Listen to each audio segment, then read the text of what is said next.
In today's video, I'll teach you how to log out of YouTube account. First of all, once open YouTube application, you can see over here YouTube has been opened. Right now I'm logged into my account. So at bottom right corner of your screen, you'll be able to see your profile icon. What you have to do is tap on it. Now once you do that, you can see over here you'll be led to your profile interface.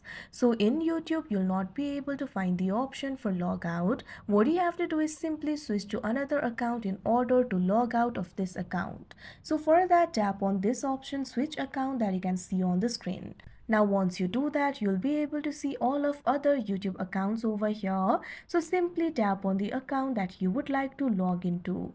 Now after you do that, you can see over here you'll be signed into that particular account and you'll be logged out of the previous account. So this is the only way of logging out of your account. So that is how you log out of YouTube. I hope you found this video helpful. Thank you for watching.